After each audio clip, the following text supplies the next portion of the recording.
দেখেন এটা দেখতে কিন্তু হুবাহু পুরা ছোট কাঁঠালের মতন লাগতেছে।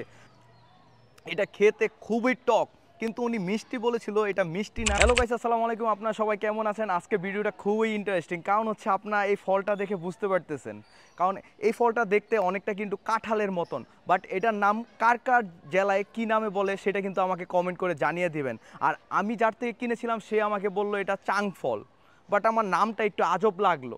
আর এটা অনেকটা দেখে কিন্তু ছোট কাঁঠালের মতন, বাট উনি আমাকে বললো এটা খেতে নাকি টক মিষ্টি লাগবে, আর কাঁঠাল তো নর্মালি হচ্ছে মিষ্টি লাগে খেতে। তো এখন আমি ট্রাই করে দেখি যে আমার কাছে খেতে এটা কেমন লাগে। আপনার একটু কাছে নিয়ে আসো ক্যামেরাটা।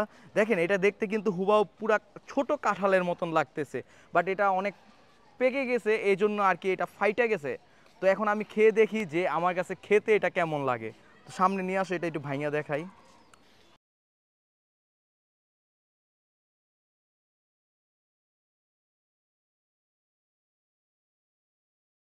এটা অনেক পাইকা গেছে, এই জন্য এটা কেমন জানি লাগতেছে। তো আমি এখন খেয়ে ট্রাই করে দেখি যে আমার কাছে খেতে কেমন লাগে। বিসমিল্লা।